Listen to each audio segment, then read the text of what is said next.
NFL Week 3 power rankings. We're starting to get a lot more answers now. We have a couple weeks of confirmation, but there are still some questions out there, especially with the crazy injuries this week. So what I like to do, I'm just going to dig right in. Before I get to it, though, please, everybody remember to like, subscribe, and comment. Those things really help this channel out. If you think somebody missed this list that should be on here, and it's mainly probably a 1-and-1 team, if you're a fan of a 1-and-1 team, tell me who should definitely be in the top 10, and I probably won't even disagree with you. I like a lot of the 1-and-1 teams, and to that end, let me just talk about my screen of respect. These are the players that are the teams that did not make my top 10.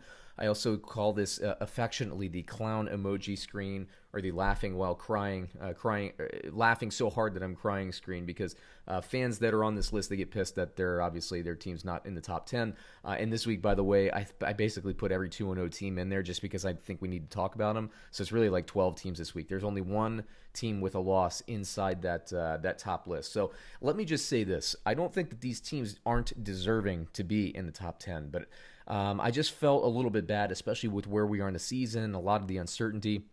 I figured this week, after 2 weeks, let's talk about all the 2-0 teams, but I also want to take special care and talk about the 1-and-1 teams, because I do like quite a few of these teams. Now, obviously, the New Orleans Saints and the San Francisco 49ers, they drop off the list. Is it fair to drop them off the list after 1 week? Heck no, it's not.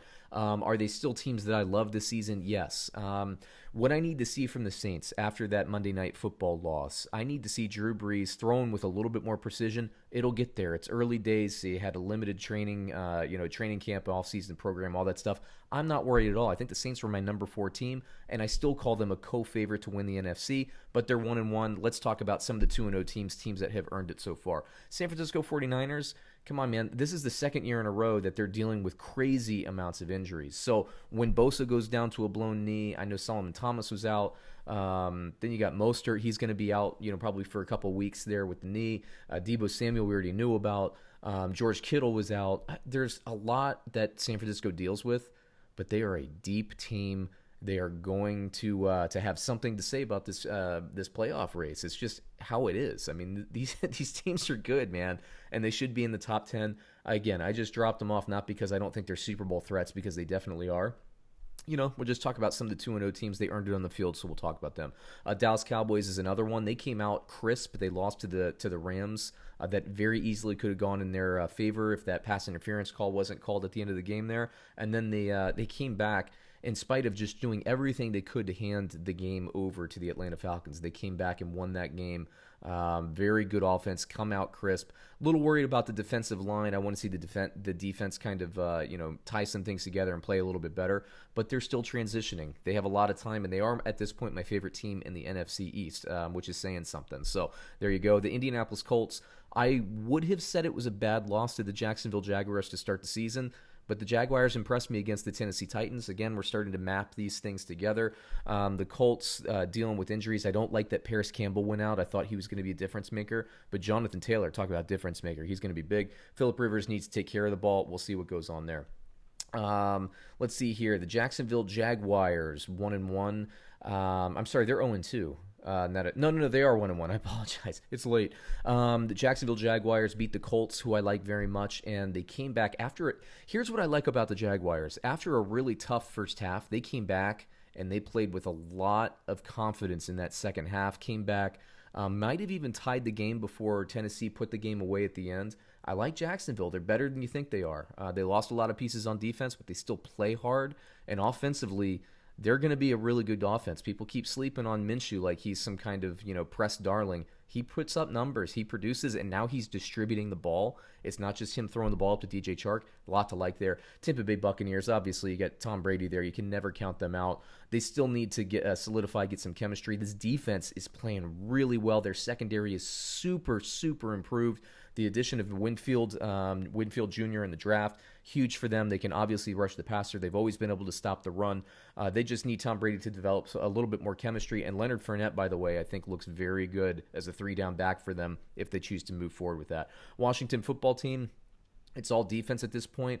I thought they played fairly well against Arizona, but I thought they were going to be overmatched in that game. That is what ended up happening. But Kyler Murray is a special kind of quarterback. You don't see very many of him. They play Cleveland this week.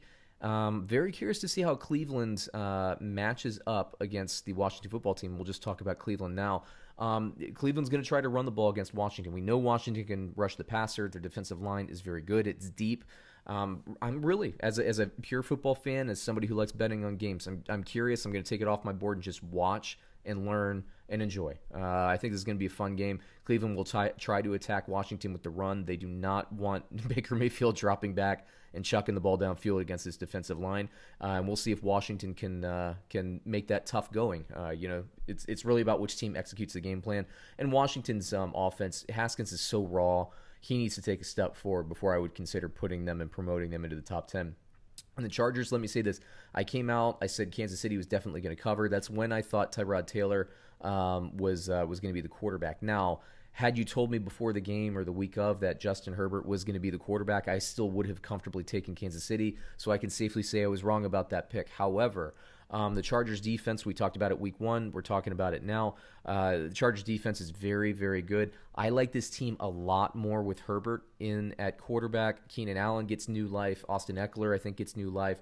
They're always talented at running back. Need to see something a little bit more down the field. They're throwing a lot of possession. They're taking their shots, which I like, but they need to start executing on some of those shots. And I think Herbert can get that done. And I really, honestly, if Herbert had a full week of practice, I think the Chargers would have won that game. So they're not a bad team at all. They're well coached, especially on the defensive side of the ball. And we'll see what Herbert can do if and when he's the full-time starter. So let's get into my top 10, my quote-unquote top 10. I think there's about 12 teams on this list. First of all, let's call it a three-way tie for the number 10 spot. All 2-0 teams, the Las Vegas Raiders, the Pittsburgh Steelers, the Chicago Bears.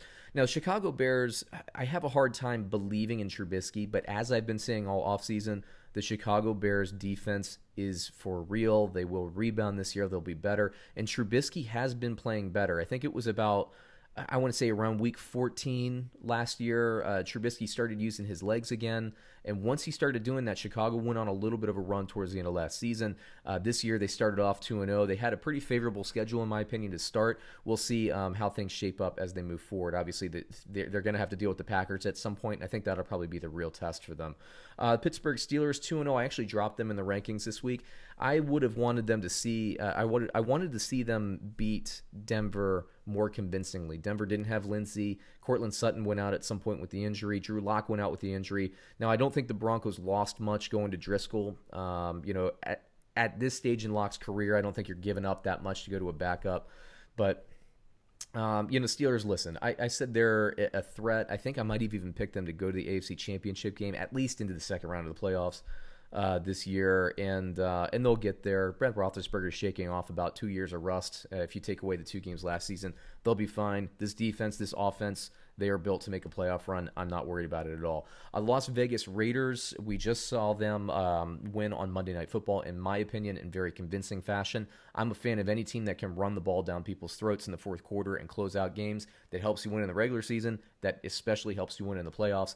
What I want to see more out of is Derek Carr hitting passes downfield. That needs to happen. He needs to take shots. He needs to be okay with throwing an interception, because even if you take that shot down the field, it opens up everything that the Raiders want to do, in the middle of the field and everything else. Now, Waller dominated, so the Raiders got away with, not taking those deep shots. There are going to be weeks like potentially the game against New England this week where they're going to have to convert, or at least try to convert some of these shots.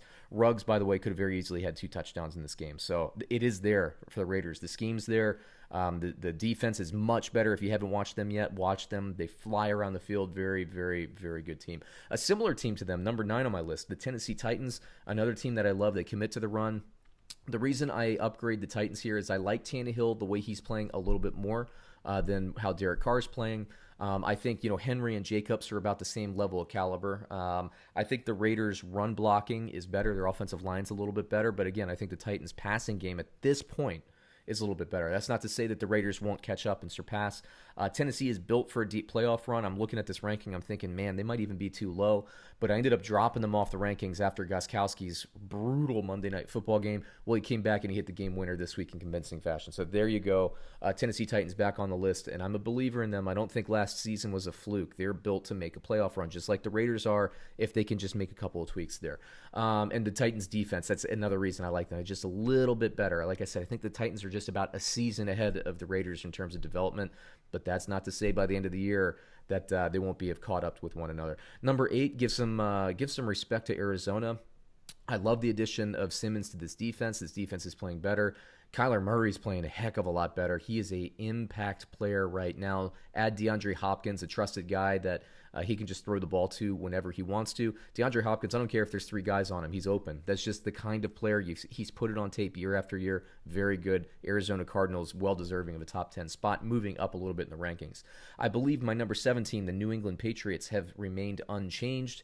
They are the lone one-loss team on here. That game against Seattle could have gone either way. That's a coin flip.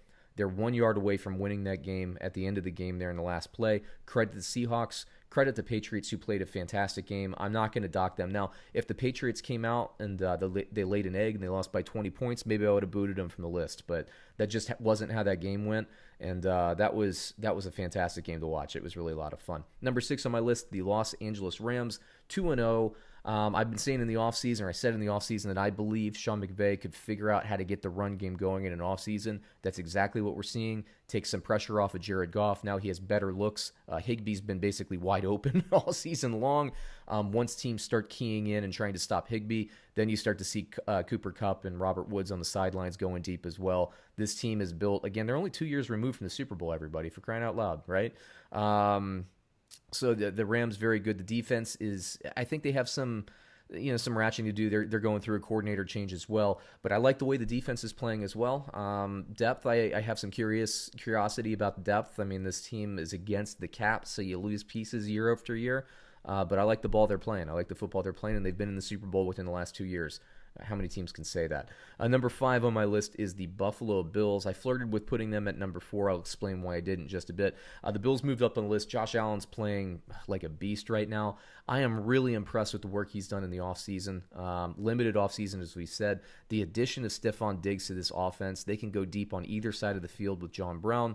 They haven't even tried to work the middle of the field yet. They just haven't. I mean, they've run some crosses to Diggs and things like that. But, you still have Dawson Knox. You still have Cole Beasley in the slot when you need him. And they haven't even used like Devin Singletary out of the backfield yet. This is a Bills team that is built, I think, for a deep run. They could be this year's version, as I've been saying, of last year's Baltimore Ravens. Now, the New England Patriots are very good. I look forward to seeing those teams battle it out in the AFC East. But Buffalo, for me, the way Josh Allen is playing, I'm going to give them a lot of respect. They're going to be tough to beat. The defense, they didn't play exceptionally well against the Dolphins, but they'll be back. I'm not worried about them at all. Number 4 on my list, the Green Bay Packers. Again, very, to me, similar to the Bills. I think the Packers offense, we obviously know it. I think the Bills offense is underrated. I think the Packers offense is getting respect, right? I think the Packers defense is underrated, whereas the Bills defense gets the respect. So I think they're very similar teams. The only reason I would put Green Bay above Buffalo at this point is because I've seen it in the run game from Aaron Jones, and then obviously we've seen Aaron Rodgers win a Super Bowl. Super Bowl pedigree means a little bit more on this list than some of the other ones you might find. Number 3, but I'm just going to call it a 3-way tie at number 1. Let me just talk about the Seattle Seahawks, Baltimore Ravens, and Kansas City Chiefs. You could flip a coin. Look, honestly, Baltimore's playing the best football right now. Kansas City, I did not like how they looked against the Chargers, but you have to give some credit to this Chargers defense, who's played them very tough the last 2 years. So that wasn't entirely a shock.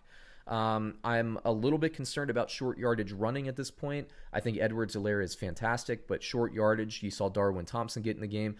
You could definitely make the argument that Seattle and Baltimore should be ahead of Kansas City just based on kind of week 1 and week 2. However, this isn't that kind of list. I'm talking about, at the top of this list, Super Bowl pedigree. I just find it very difficult for Kansas City. The last time they lost was like when they were 6-4. So you consider the last 6 games, then they won 3 playoff games, and then the 2 games. They're 11-0 out of their last 11. I have a hard time dropping them from the number 1 spot, but I also want to give respect to Baltimore, who is just special teams defense, always strong. Their offense is even better than last year. I love Duvernay, Miles Boykin starting to contribute. You obviously have Boyle and Andrews at tight end.